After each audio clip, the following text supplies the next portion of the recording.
China says Trump's new security policy shows Cold War mentality. Hong Kong and everything seemed to be going so well between China and the U.S. After a successful visit by U.S. President Donald Trump to Beijing earlier this year, relations with Chinese leader Xi Jinping appeared to be at an all-time high, with both lauding each other's achievements and Trump saying he didn't blame China for taking advantage of previous U.S. administrations. But Chinese hopes this could represent a major shift in relations were dashed Monday when Trump labeled the country a rival power, seeking to challenge American influence, values and wealth. A new document outlining his presidency's national security strategy (NSS) went even further, describing both China and Russia as revisionist powers who want to shape a world antithetical to U.S. values and interests. Speaking Tuesday, Chinese Foreign Ministry spokeswoman Hua Chunying urged the U.S. to abandon its Cold War mentality and zero-sum game concept, warning failure to do so would only harm itself as well as others. China will resolutely safeguard its sovereignty, security and right to develop, she said. No one should have the fantasy of expecting China to swallow the bitter fruit of harming its own interests. Competition.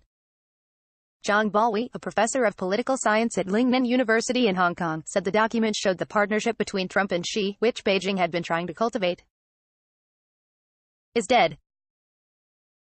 China has invested huge diplomatic capital in securing that relationship, Zhang said. And the two leaders appeared to be getting along well during Trump's Beijing trip. While in the Chinese capital, he showered Xi with praise, and was himself treated to a state visit plus, including a rare dinner in the Forbidden City. While concrete wins were scant for both sides, the visit helped cap a supremely successful year for Xi, who has cemented his power over the country and the ruling Communist Party, and seen his global influence grow significantly since Trump's election. It also provided some short-term successes for Trump, who returned to Washington with a swath of trade and investment deals, and positive international press coverage. A large part of the Trump-Xi relationship had been predicated on China's efforts, much touted by Trump, in solving the North Korea crisis.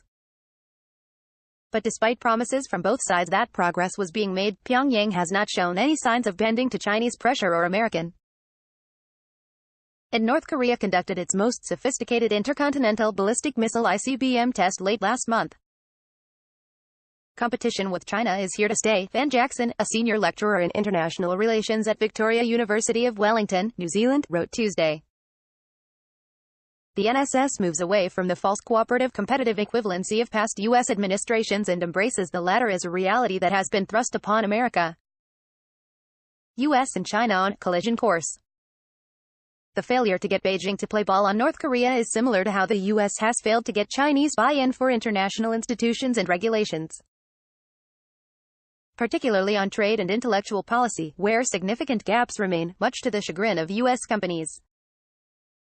This has been a major issue for repeated administrations in Washington, Richard Haass, president of the Council on Foreign Relations, said during a talk Monday. The NSS seems to reject the idea that we could embed China or Russia in an international system based on rules more or less to our liking, he said. So it seems to suggest that the future is one of balance of power, friction, and so forth. Haass added there appears to be a reorienting of the relationship more towards the direction of China as something of a problem or a competitor, particularly in the economic realm.